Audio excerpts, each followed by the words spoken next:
Hey everyone, and welcome to Bourbon Bites Whiskey Reviews with a gaming twist. I'm Clifton, and today we're reviewing 24-year-old Kentucky bourbon.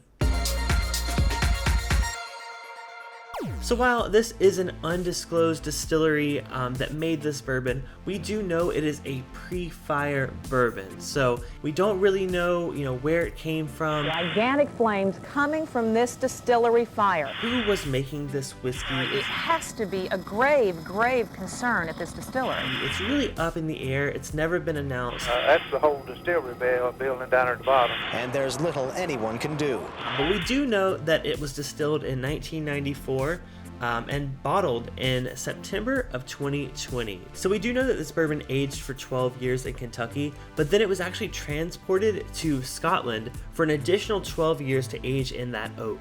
Now there was some time between the barrel aging and the bottling. It did get vatted a bit until 2020, but this was bottled at 47.4% ABV and only 1,200 bottles were made.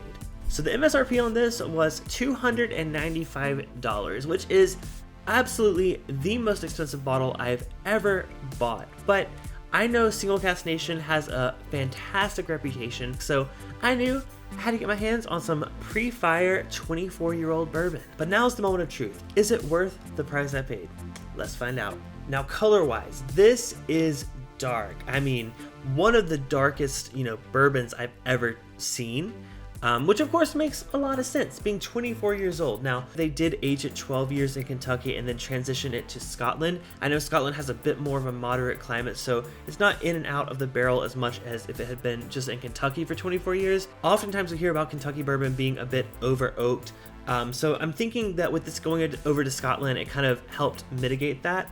But we gotta give it a nose and see how it is. It does smell like an older whiskey. I've had a couple of experiences with some older Jim Beam, some older Wild Turkey. I'm getting some of those similar notes to that on the nose. There's definitely some oak on the nose, but it's not like the older, richer oak that I would have expected knowing the age on this. It's more of a freshly cut oak, like almost like a wood chip kind of note. It's something that I do appreciate in a whiskey. Wouldn't expect it from a 24-year-old version of it though. Now there's definitely some berry notes on this. I get kind of some strawberry, maybe some raspberry, but it's really like very desserty, like a strawberry tart, but really, really rich. There's like a creaminess to the nose. It kind of is, again, very desserty. So let's see how it tastes. Cheers. In theme with the creaminess in the nose, this one is creamy, this is thick, this has an awesome mouthfeel.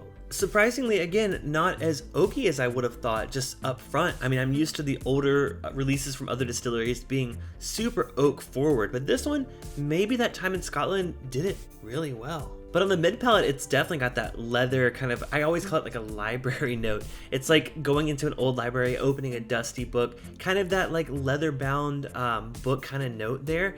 I dig that, and I think that's a true sign of a vintage whiskey, and this really expressed itself on the mid palate. Now finish wise, again, it's not over oaked. It definitely is more of like a dark, nuttiness to it, almost like a walnut nuttiness on the finish. It's again not overwhelming. It really is balanced. Wow, would I have ever thought a 24-year-old bourbon would be balanced? I definitely didn't think so until trying this. Now y'all know I'm more of like a high proof fan, so of course my first instinct was, wow, I wish this was a bit higher proof. But again, we're talking about something really special, something that I'm not gonna get again, probably in my lifetime. So having a chance to buy it at the price I did, it was worth it to me in terms of that. Not only is it a fantastic whiskey, even though it is a lower proof, it has a story behind it. And part of what's so great about the bourbon community and just different whiskeys in general is the story. So I think it's priced fairly, because you gotta think, a 23-year-old Pappy Van Winkle goes for a lot more than $295. So for the opportunity and story alone, I absolutely give this 24-year-old Kentucky bourbon from Single Cask Nation my recommendation. Thank y'all so much for watching. Question for you though, what's the oldest whiskey you've tried? If you're new here, I would love if you can scroll down and hit that subscribe button, and while you're down there, hit that thumbs up button. It really does help the channel. We're going in on 3,000 subscribers. I'm so excited to hopefully hit that goal here soon. So until next time, this has been Bourbon Bites, whiskey reviews with a gaming twist. I'm Clifton, cheers, and I'll see y'all next video.